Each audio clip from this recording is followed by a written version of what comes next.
or cross-validation, right? And to help you pick the best performing solution out of different training algorithms or the same training algorithm with different hyperparameters.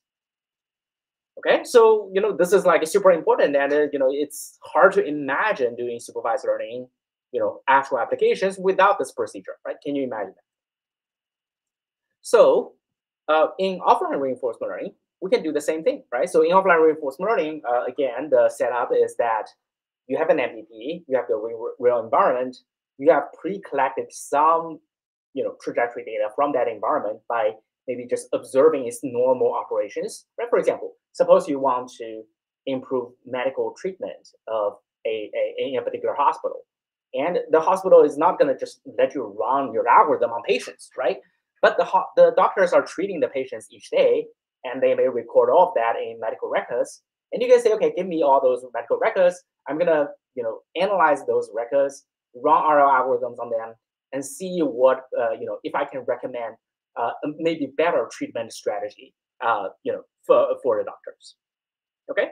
So now, if you think about that process, apparently you would need a similar procedure where you run your algorithms on training data and reserve some data for holdout validation. The problem is, in RL, the final output of your algorithm is a policy. So we need to compare the performance of these policies for validation purposes. And since these policies would generally want to take different actions compared to those taken during data collection, we're in the so-called off-policy evaluation problem. Okay, so I want to briefly delve into this problem and see how it is typically approached, which also allows us to quickly go over the basics of RL and make sure everyone is on the same page. Okay, we'll just briefly stop and see if anyone has questions so far. Okay, sounds good. Okay, so just briefly quickly review, in RL we think about sequential decision-making problems in a dynamical environment, where upon observing state ST, we take action AT and obtain immediate reward RT, and then transition to a random next state ST plus 1. Right? And then given policy pi that maps states to distribution reactions, JPi denotes the expected total reward, usually in a discounted fashion, when we take actions according to policy pi from some starting state of interest, let's say S0. And the goal of policy evaluation is to estimate the scalar value for any given policy pi. Similarly, usually our goal in RL, policy optimization, this is the problem we care about in training, is to find a policy that maximizes the return JPi. Okay, so now to estimate this return, a typical approach is to estimate the value function, right? So in this case, a Q function as an intermediate quantity. This Q function tells us the expected return when you start from a particular state action pair and then follow the policy pi, right? And once you get this Q pi function, JPi is simply evaluating the function at the initial state and also plug in the policy pi. And what's nice about this Q pi is that it satisfies the Feldman-Bellman equations. It satisfies the nice Bellman equations, and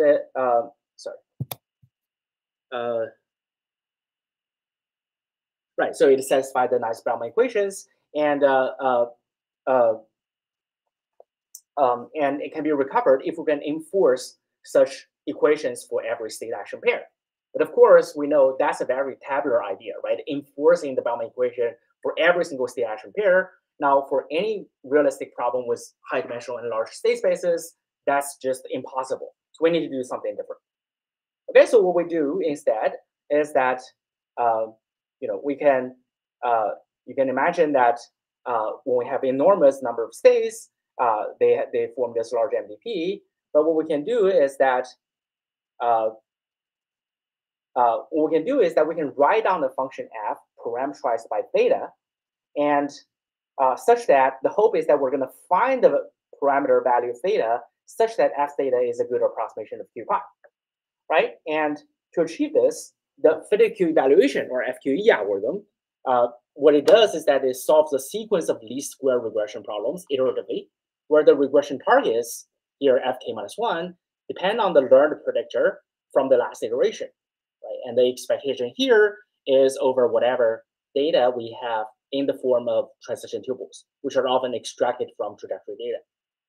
Okay, so why this works? Well, this procedure mimics the well-known value iteration algorithm for dynamic programming, and is essentially is an extension of it to the learning setting. And it can also be viewed as the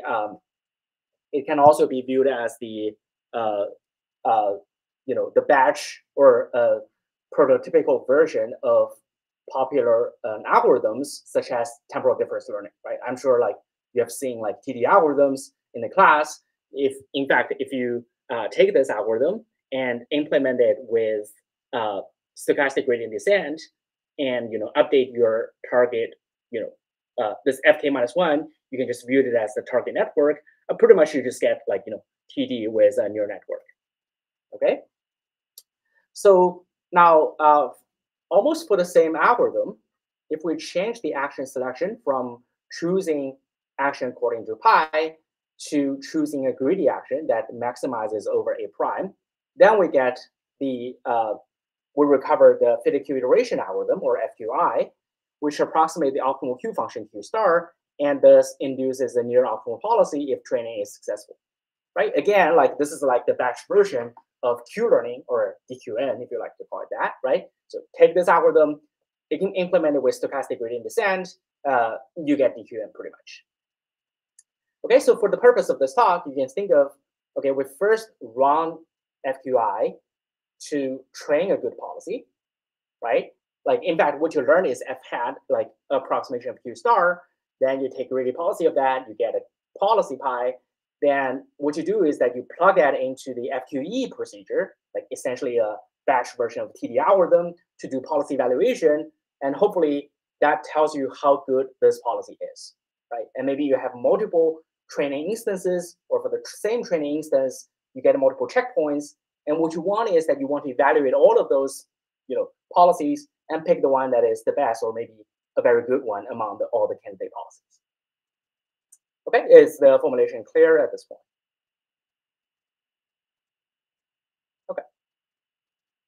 See no questions. So let's move on. Okay, so what's the problem? Well, as you can see here, the problem is that there's a chicken and egg problem, right? Because usually, if you think about it, in supervised learning, when we talk about neural networks and all of that, and all the complications of using optimization-based algorithm, all of those only happen in training, right?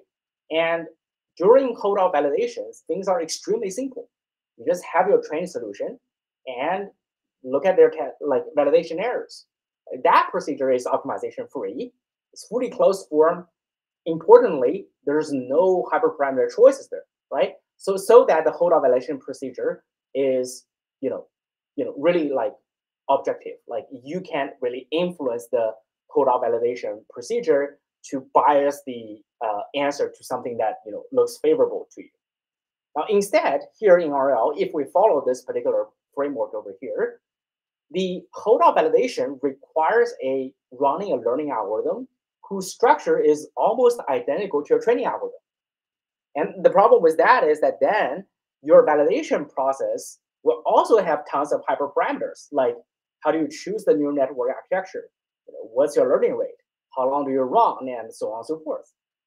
Okay, so usually we hope that holdout validation procedure provides hyperparameter tuning for training, which means deciding what's the right neural architecture, what's the right learning rate, and so on and so forth. But now we have a validation procedure that also have these hyperparameters. So if FQE tunes training, who tunes all those hyperparameters for FQE? Right. So this is actually an elephant in the room that surprisingly few people are talking about. And I believe the lack of really validation methods that are hyperparameter free themselves is a major difficulty in deploying real RL in real life, especially offline RL. Right. And in fact, if you look at the offline RL papers published in the recent years, you find that mostly what people do is that they'll run algorithms on offline data set collected from the simulators. But then when it comes to hyperparameter tuning, they'll run all those policies in the simulator, like essentially requiring online access. So in some sense, that's kind of like cheating. So the question is then, like, is it possible to actually do hyperparameter free validation, right? So it turns out that there actually is methods, validation methods, in this case, like policy evaluation methods that are hyperparameter free. So and this is called importance sampling. So this is a very important family of methods within reinforcement learning. So recall that we have this problem where data policy may disagree with the candidate policy we want to evaluate in terms of their action selection, right? So what importance sampling does is that first, it requires that the data policy to be stochastic. That is, you spread out. Then essentially what happens is that it only looks at the data points where the random action choice during data collection happens to match the action that the candidate policy wants to take, right? So this way, you get an unbiased estimation at the cost of reduced sample size, right? Because like you need to keep throwing away data points. Now, this actually works very well for contextual bandits with a small number of actions, which can be viewed as reinforcement learning, but with no long-term, decision making. Right? It's a one-step decision making problem. Okay. However, it has a major caveat when we talk about multi-stage decision making. Well, first of all, it will require trajectory data, and then it throws away any trajectory where there's even a single mismatch in action. So you can only keep around a trajectory if all the random action choices in the data happen to match the action that your target policy or the candidate policy wants to take. Okay, so the effective sample size that you can retain is like exponentially small. Like the exponential is exponential in the horizon. Okay, so now there are ways to do variance reduction, and we have worked on this. But the short story is this kind of exponential variance is actually fundamental. That no method can actually, really overcome this fundamental difficulty within the importance sampling family. Okay, so so this directly evaluating the policy seems like a dead end, but that's not the end of the story, right? So recall that in our training algorithms, we often produce value functions as an imaged object, which further induces in the policy, right? So on the slide, you can show that in FQI, or basically Q-learning algorithms, you first approximate Q star, and then use that, greedify that to get a policy, right? So here's the idea. Instead of evaluating how good the policy is, how about we evaluate the candidate value function F hat over here, right? And let's see whether it's a good approximation of Q star, right? And as we'll see next, value functions contain richer information and structures, giving some hope that we can actually choose between candidate value functions in a more effective manner. Okay, so here's the reformulated problem, right? So you run different training algorithms, and then let's say each candidate, each training algorithm, or maybe they're the same algorithm with different hyperparameters, they give you different output value functions, F1, F2, F3, and so on and so forth, right? So just to be clear, here I call them value functions, but they need not be true value functions of any sort for the MVP, right? They're just arbitrary functions. Like think of it as, you run DQN the data, like DQN is off policy algorithm, so you can actually use it just on a static offline data set. And after running, you get a function. That's all you get, right? And if your training is not successful, that function may not be any, may not be meaningful at all for your MVP. So that's the kind of setting we're talking about. Okay, and then we have some holdout data set as usual, written here in the form of transition tuples. And the task here is, if one of these candidate functions is close to Q star, I would like to find it out. Okay, so that's the problem. Okay, and in particular, to eliminate degenerate solutions, we're going to require that the holdout sample size to be small, in the sense that it should not have exponential dependence on the horizon. Otherwise, I can just use importance sampling. Nor should it have explicit dependence on the size of the state space, because then like I can just do tabular methods, right? I want my method to scale to high-dimensional observations and large state spaces, which means no S dependence. Okay, and moreover, we also don't want any further function approximation. Now you can imagine someone come in and look at this problem and say, oh, okay, let's use another neural net and do some learning and so on, and then eventually figure out which one of F1, F2, F3, which one of them is close to Q star. No, I don't want that, because as soon as you say I need another neural net, there's the question of how do you tune that neural net, how do you specify the hyperparameters of that neural net, and so on and so forth. What I really want is a procedure that is simple, plain, fully specified without any additional hyperparameters. Okay? So in fact, let's simplify this problem even further. So let's say we only have two candidate functions, F1, F2. And let's say one of them is exactly Q star, but you don't know which one it is. And all you get is F1 and F2 and a bunch of transition data points from, generated from the large MPP. Okay, and that's your question. And surprisingly, this is the question that has been open for some decades. So I hope that question is clear before I start delving into the solutions or the problem behind it. But if there are any clarification questions, I'm happy to answer now. I have a question, Professor. So at this point, we kind of gave up validating the policies and switched to validating the Q functions instead. Yes. Is that true? Yes. Okay. We're giving up on validating the policies because that has some fundamental difficulty because pretty much there, the only thing you can do is importance sampling, and that's just not going to work. I see. Thank you. Yeah. And in fact, what we'll see later is that this paradigm, you can also do that. So here's the method I'm going to introduce can also be applied if you really want to validate the policies. And the thing you do there is that, okay, you use TD-like methods to evaluate those policies, right? And your TD methods generate QPi functions, not Q star, QPi functions. But then there's the question of like your TD methods or FQE over here. They also need hyperparameter selection. So you run into a similar problem. So at the end, there's the problem of selecting between candidate value functions. So whether it's Q star or QPi, the procedure is similar. In fact, we have a recent work that deal with the QPi selection problem, where the algorithm is much simpler than Q star, and it's also more effective. But I'm just going to focus on Q star for this time. Okay. Okay. Thank you. Yeah. Okay. So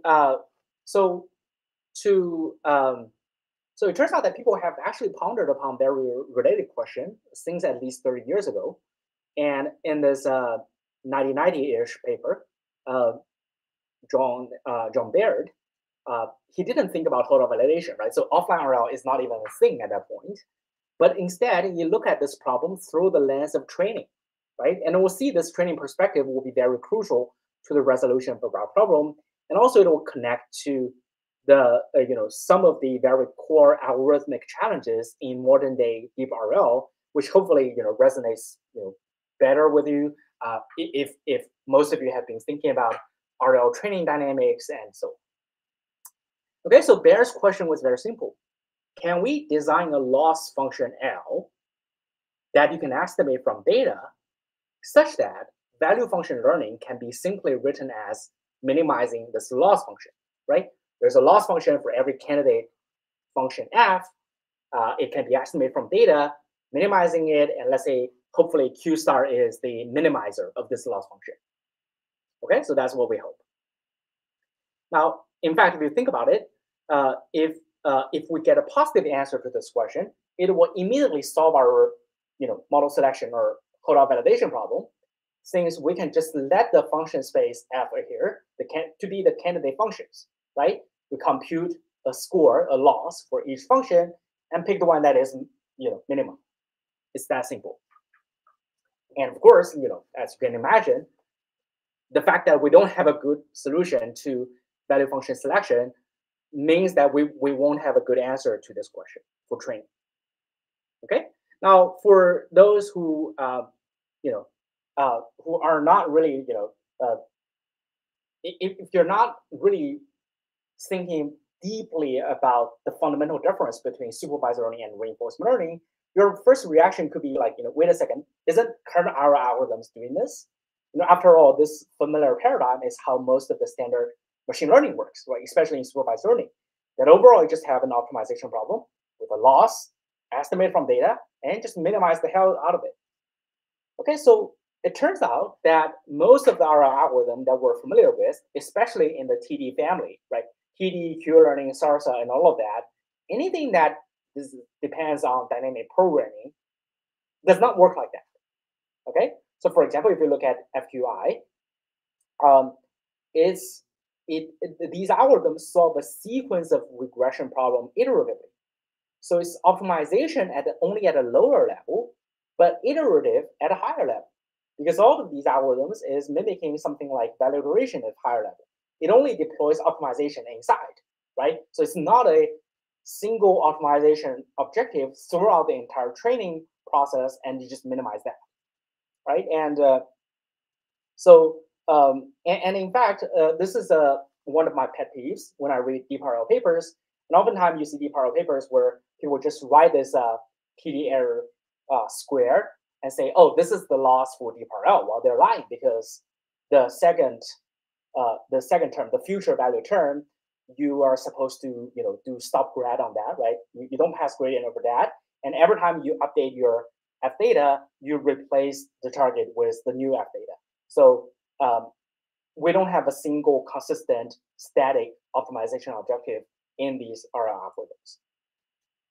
And the iterative nature of these RL algorithms are at least partially responsible for various training instabilities in deeprl, such as catastrophic performance drop and bipolar performance across different routes. Okay, and in theory, it can be shown that such iterative algorithms can diverge even with infinite amount of data and one-dimensional linear function class that can exactly represent the true value function. So this is a classical counterexample from again in the 90s, where people just show like a two-state NDP where there's only one action, reward is always 0, value function is just 0 everywhere, and you can run the bash version of TD, which is essentially this FQE algorithm I'm talking about here, and it diverges exponentially. And this is being coined as steadily tried by Rich Sutton, which means that this bad thing happens when you have all policy data, which is natural in the offline RL setting, when you use function approximation, and also when you use bootstrap targets, like dynamic programming type algorithms. Okay. And in fact,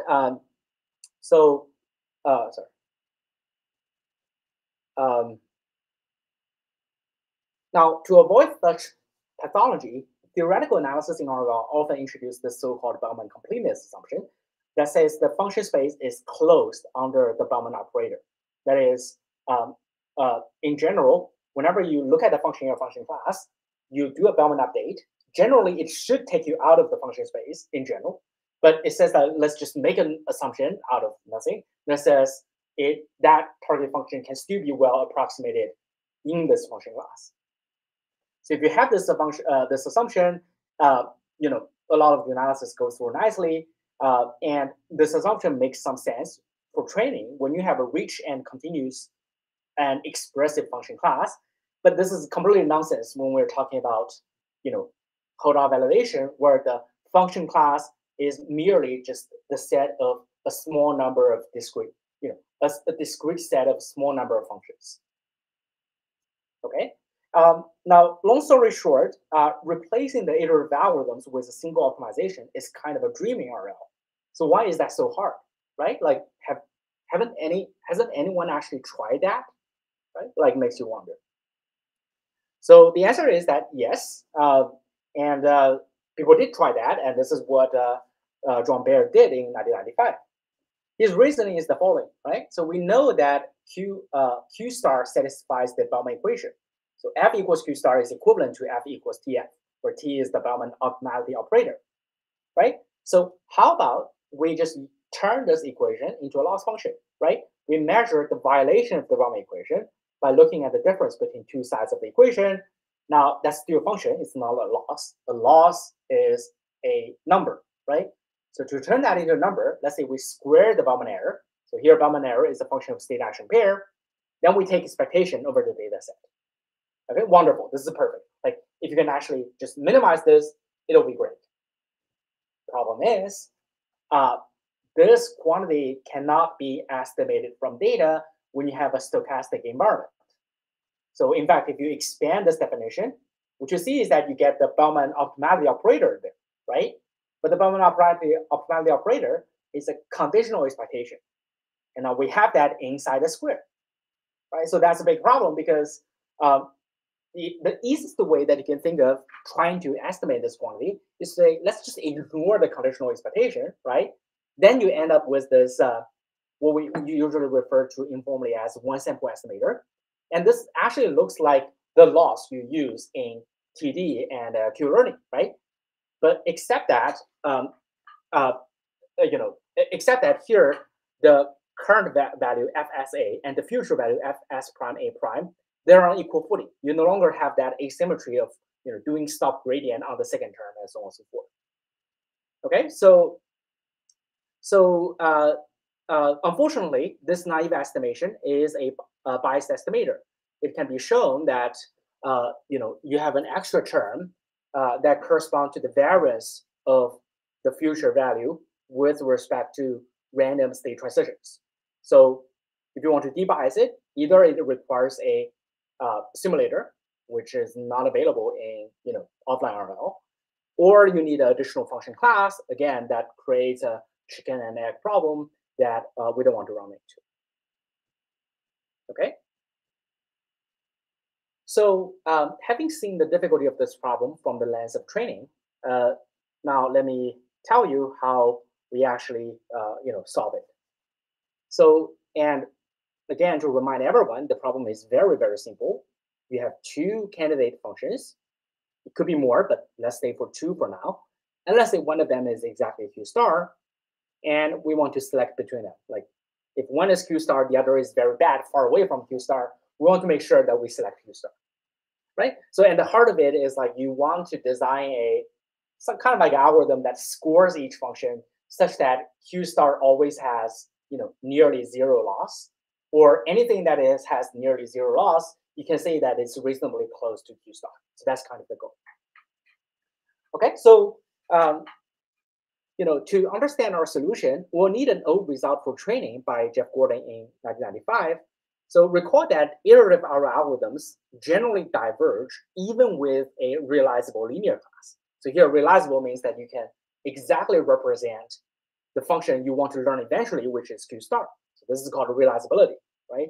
But although this, for supervised learning, this seems already a very strong assumption, in RL, like you can still just diverge exponentially.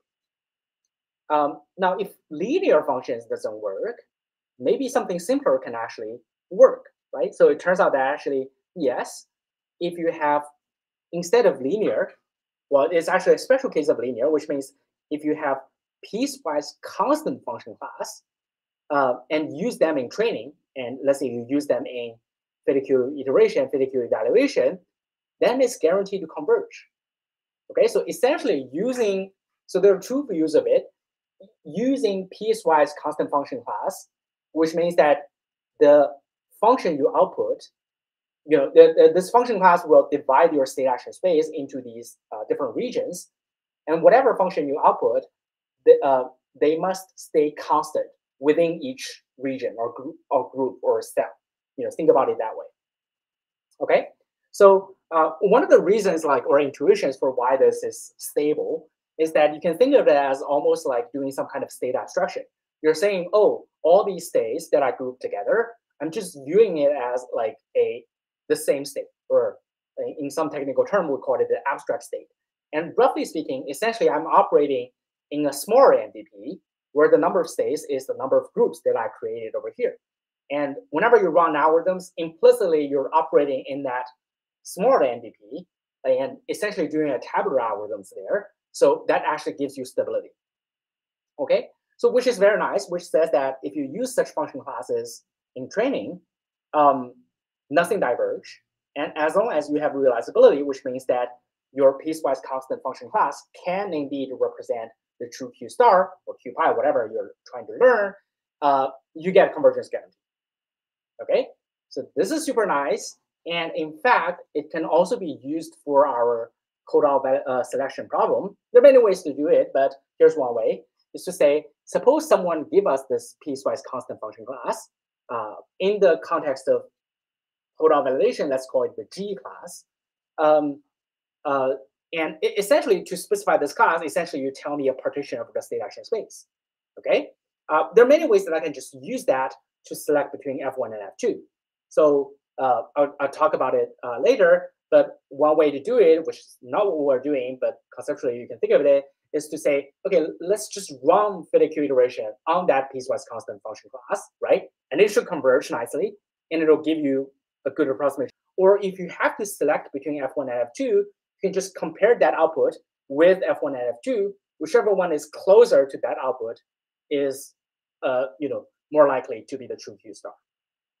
Okay, so the bottom of the story is that if someone gives you this class, which is a partition over the state action space, then we're all done. Okay, and technically, what we need from this class is 3 requirements. One is piecewise constant.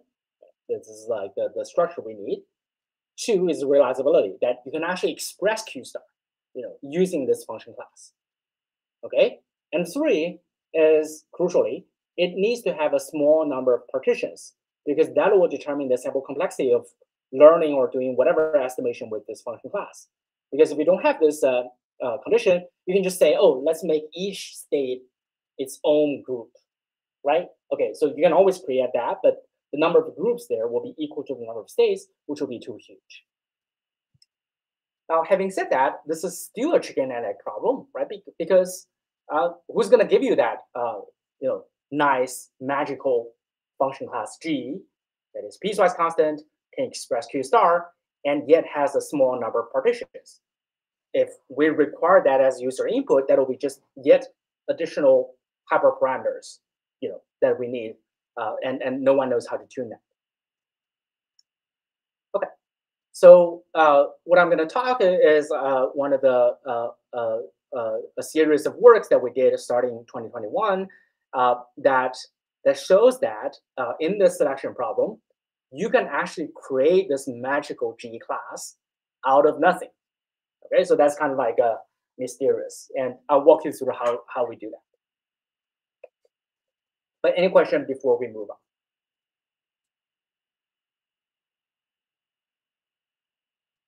Okay. So before we try to construct this G class, a first question we should ask is that does it always exist, right? Like maybe for some problems, like this G class doesn't even exist, then it's then the whole thing like breaks down. Now, fortunately, it always exists, right? And you can actually construct it if you knew everything about the MVP.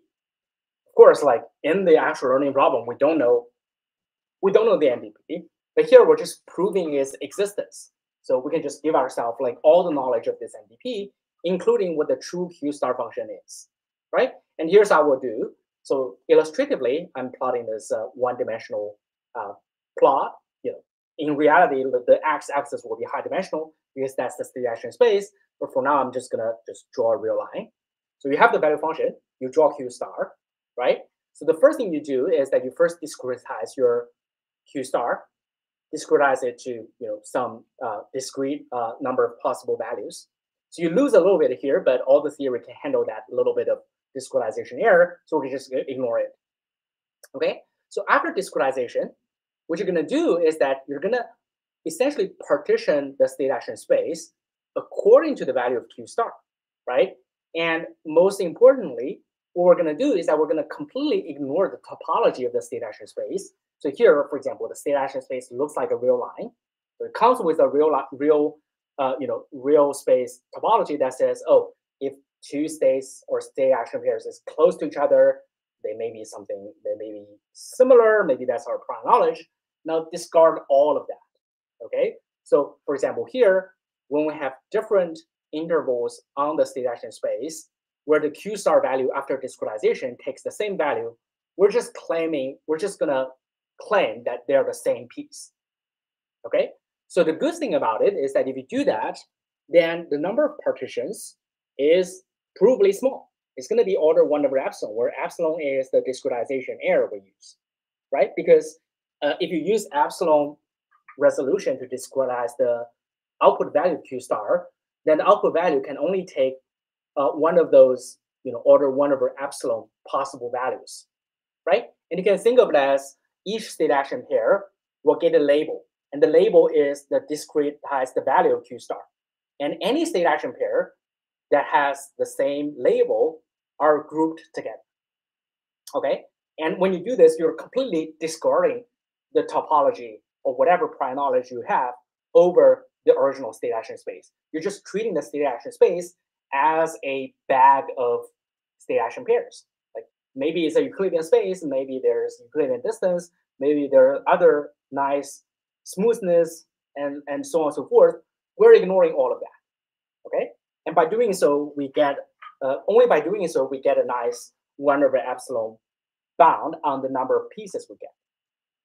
Okay, so and the catch is that if someone give you this partition, then we effectively have this G function class, and then we can use that in our selection problem, and we're done. Okay, but the problem is, again, like there's another chicken and egg, that is computing this partition, this G class, requires the knowledge of Q star, and Q star is exactly the thing we want to learn. So this is yet another chicken and egg problem. Okay, so finally, this is our solution in 2021 that shows how to create this needed G class without any additional input or help. So recall that our simplified problem is to identify Q star out of these two functions. And here's what I'm going to do. I'm going to discretize both candidate functions and then partition the state action space according to both functions simultaneously. Okay, so we're doing exactly the procedure as the conceptual experiment we did in the previous slide, except that this time we're doing it for two functions simultaneously. And the reason for that is that if we believe that one of these functions is a close approximation, or for simplicity, let's say one of them is exactly Q star, then doing this procedure guarantees that the resulting partition or the piecewise constant function class can be sure to represent Q star, because this represents both F1 and F2 simultaneously. Okay, and by doing so, we do sacrifice a little bit in the number of pieces we get, which affect the sample efficiency, but the number of pieces is 1 over epsilon squared, because we require that two state action pairs be put in the same group only when the value of F1 and the value of F2 stay constant in this group of state action pairs. So it's a more restrictive requirement than before, but we pay a little bit more price for that, but it's not too bad at all. It's only 1 over epsilon squared without dependence on the number of states, without dependence on additional help or additional function class. Okay, so this is for two functions. Now, if you naively extend this to beyond two functions and have more functions, the scaling becomes very bad very quickly, right? Because if you naively do this, say you have 3 functions, then you partition your state action space according to all 3 functions simultaneously, then the number of partitions you get is 1 over epsilon q. If you have like 10 functions, you get 1 over epsilon to the 10. So that's terrible. You don't want that. So what we do instead is that we actually run a tournament procedure, which I'm not going into details, but just trust me that it nicely extends this to arbitrary number of functions, which means that when you have multiple functions, you do this procedure for every single pair of them, essentially asking each pair of functions to fight against each other, and eventually, there's a procedure that helps you decide who is the final winner. So this is called BVFT, batch value function tournament, and it comes with nice theoretical guarantees that scales with polynomial in horizon instead of exponential, as in important sampling. It has dependence on 1 over epsilon, and also log dependence on the number of candidates. And that part is exactly the same as supervised learning code-off validation. You have a log dependence on the number of candidate solutions you're choosing from. And finally, there's a parameter that characterizes how good the data coverage is, which is the issue we'll talk about next, because you need your data to well explore the state space of the MPP to get a good guarantees. Okay, and moreover, this procedure is fully closed form. There's no optimization, and everything is closed form, and the computation is the number of data points times the number of functions squared. Okay, so, and in fact, not only this is a nice theory, we also just directly implement this algorithm, and in choosing, doing hyperparameter tuning for DQN on offline data set for, Mujuko and as well as later for Atari games. And there's very limited thing you can do here. There are a bunch of heuristics you can try, but BFT consistently performs the best. So here, this regret is lowered better, across different baseline methods. Okay, and in fact, we also tried it on Atari games, and this is the figure. So what we did there is that we also included FIDQ evaluation, which is essentially TD, as a baseline. Now we said that TD has the chicken and egg problem. Like when you do evaluation, you need to specify the neural architecture, and we actually cheated here. We give TD a nice neural architecture that we find that is nice for this problem in training. Okay, so it's already cheating. Now what we see here is the sample complexity is how well you're doing. The lower the better, as you get more and more data for holdout validation. Now, if you look at the TD curve, which is this purple curve, it only comes down to a nice place when you get nearly 10 to the 6 transitions. And like that's like 1 million. That's roughly like the amount of data you need to do anything meaningful in Atari, like a pixel domain. Whereas if you look at BPFT, not only it doesn't require this additional cheating, like specification of function class, but also it has very good sample complexity. Using like even a very small number of data points, it already gives you something like very non-trivial. Okay, so this is to summarize this. This part of the work I mentioned. We focus on the validation procedure, and we asked the question of how do we actually come up with a hyperparameter-free procedure for holdout validation in offline RL, where the problem is can be formulated very simple. You have 2 candidate value functions. You want to select between them, and perhaps surprisingly, if you haven't thought about this problem, you may feel that it should be very simple. It should be obvious, except that it's not obvious at all. It's actually a very difficult problem, and the difficulty has a lot to do with all the training stabilities issues that we see in DeepRL, because all of those dynamic programming-based algorithms we see have this iterative nature and have this fundamental divergence issue, which is intimately connected to the difficulties we're facing here. Presented with one of the solutions, and we also have other works on this on the slide, and I encourage you to check it out if you're interested. And if you're interested afterwards, you can also email me. I'm happy to provide more references. Okay, so I mean, my slides have a second part, but given that we already spent nearly 1 hour, I think it's a nice place to stop. And I'm happy to take questions. So before going to the questions, I just wanted to ask another question related to the last part. So you mentioned that you cross a horizontal line and identify which regions in the SA They are the same space. Yeah. So they have the same value of the Q functions, or the joint value of 2 Q functions. So that requires solving like an equation. So okay. So maybe here's what you meant is so here is an important detail. I'm glad you asked. Is that you may think that what I need is this a analytical characterization of this group, right? So maybe let's say even just pretend that our state action space is indeed this real line. maybe you think that, oh, to specify the interval, the first interval is, let's say, between 2.7 and 3.2, and that's the interval. The second interval is 3.8 to 4.1 or something like that, right? And now on 1D, this may be easy, but if you imagine you are like super, super high dimensional, even writing down that partition can be very difficult, right? Like maybe that's what you mean, like it's like solving that equation. Yeah. So you don't need so you don't need the characterization. So you just need the characterization, not the actual interval you're saying.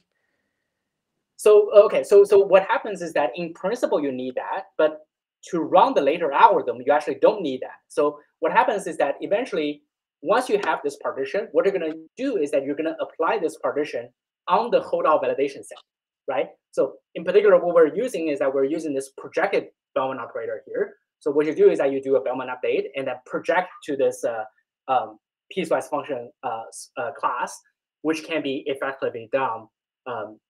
Essentially what you do is that you look at each data point, right? And for each data point, you plug in the reward next state into the essentially that like Bellman-like equation, right? You get a TD style target, like reward plus value of the next state evaluated on the next state I see on the data, right? You gotta have that value. And this projection step essentially corresponds to taking average across the states that you see in the data set that belong to the same piece. Okay, so I see. Eventually, the upshot is that you actually don't need an analytical characterization of how do you partition the state action space. All you need to know is that, let's say I have 2,000 data points for holdout validation. All I need to know is that among those 2,000 data points, which ones are in the same group. I see. So I only need to do a partition for that 2,000 data points.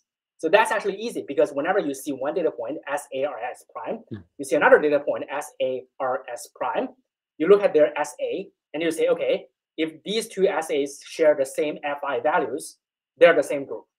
When I take average later, I bundle them together. I see. So instead of forming the Q function or Q table on SA, you are kind of forming the Q on the values that the Q function take. Is that essentially the same thing you're saying? Yeah. I see. Thank you so much.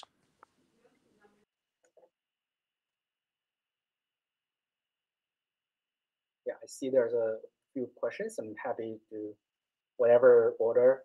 Go ahead. Can you hear me? Yeah, I can hear you. First of all, thanks for your awesome presentation. Before going to the next slides, I have a question regarding the way that we treat the off policy learning and essentially the offline part that we cannot evaluate our policy in a simulation or even in a real world.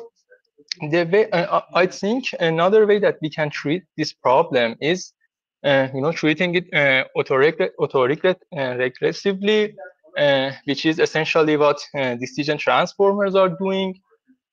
So isn't it better to just learn instead of maximization and the difficulty of Bellman operator, we just treat it as a we just treat return as something that we can learn itself and we can generalize on that and I guess rely on extrapolation of transformers.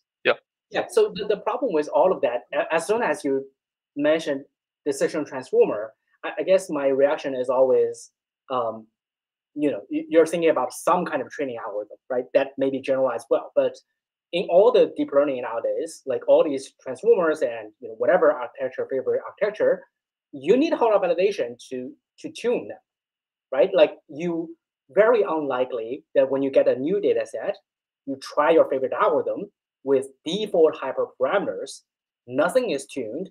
You've never seen the validation score even for once that your algorithm and your default hyperparameter, everything just work magically the best at first run. Does that happen? If that doesn't happen, then nothing works. Because here's another way to think about it. So maybe you're thinking, oh, I'm good, and this is what I mentioned in talk as well. Let's say we're going to use some other. So let's say we keep training as it is. We use some other fancy algorithms for evaluation, right? then you run into this problem again. Like, how do you know that you've evaluated well? Because your evaluation algorithm, let's say you use decision transformer or something like that, it takes a lot of hyperparameters. It may go wrong. Okay, you want to tune that, but you don't even have a signal to tune that. So let's say this policy's true value is 100, and you've used some evaluation algorithm that predicts is 120. Before you actually run this policy in the real system and see that it actually is 100, how do you even know that your prediction of 120 is wrong? So you don't even have the signal to change your hyperparameter choices to change it towards the right direction. Yeah, so that's the difficulty of RL. Like that, many are not realizing. It's like that's to say, many first idea is like, oh, I'm gonna use this fancy algorithm, that fancy algorithm, and I myself have worked with many of policy evaluation algorithm myself. So apart from importance sampling, which is hyperparameter free, any other algorithm has this problem, and we actually run into experiment is that if you change your hyperparameters, its prediction changes. So if you're only evaluating a few policies, you can actually cheat in your paper because you can just tweak your hyperparameters so that your prediction gets close to the ground truth. Okay, so now that's a way to cheat in your academic papers, but it's a big nightmare in real life because once you change those hyperparameters, your prediction of how good your policy is just changes, and you don't know whether it's changing in the right direction or not. You just get different predictions. Yes, I understand it. Thank you. Thank you. Yep. Hi, Professor. Thank you for the great talk. My question was regarding OP. You mentioned that important sampling variants typically suffer from high variance, and methods like FQE tend to have like a problem on finding the good hyperparameters to work.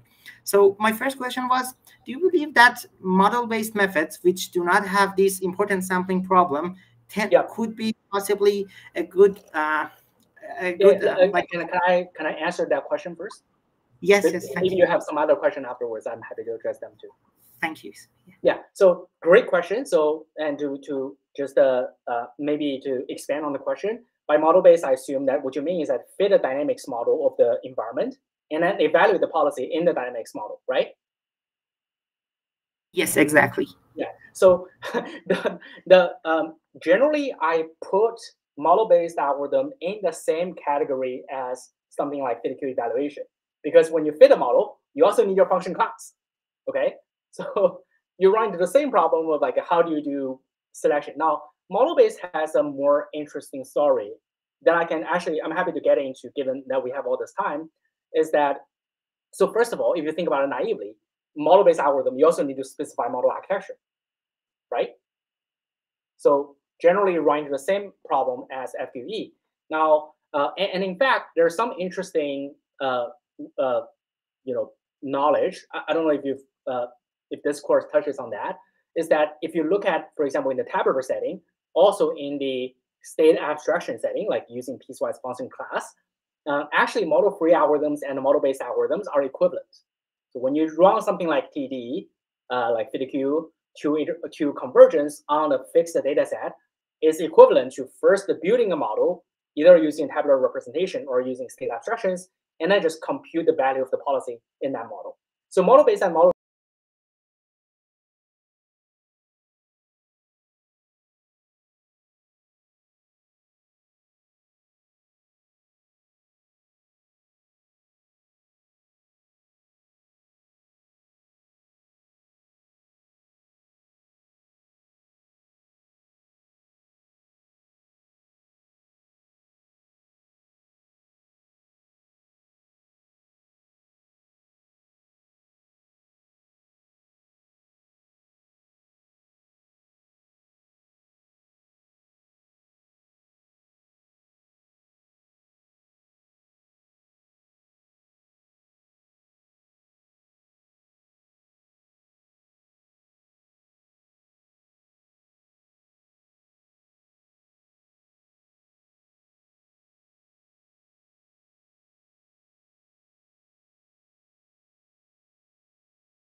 one models the evolution of things on the blackboard, the other models the evolution of things on the screen. How are those two, and you have like next latent state predictions for each of those models. They're just not comparable. You have a loss for whiteboard and a loss for monitor screen. They are apples to oranges. You can't compare them properly when you do model selection. Thank you so much for the detailed answer. Yeah, and I can post if you're interested in the pitfalls and all these things about model based. I'll give you the link to the archive note that I mentioned. You can see that in the chat.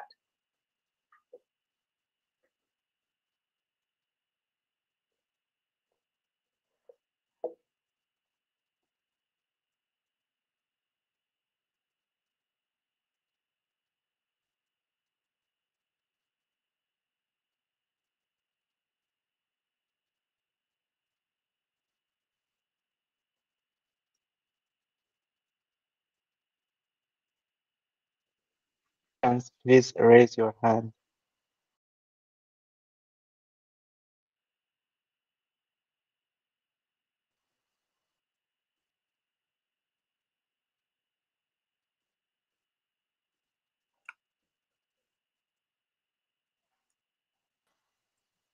It seems there's no other questions from the audience.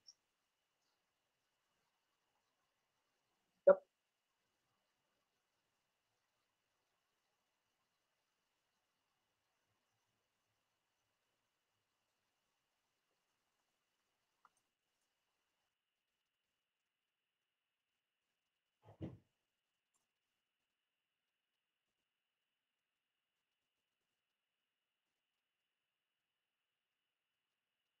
Maybe are we good today?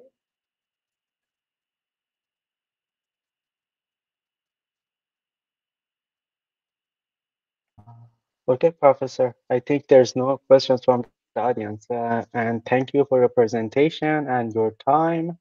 And we were very honored to have you here with us today. Yeah, I'm very glad you're here. I'm actually pretty. I'm very positively surprised by the quality of the questions. I've given like this talk somewhere other places, and I think I got very good reactions here.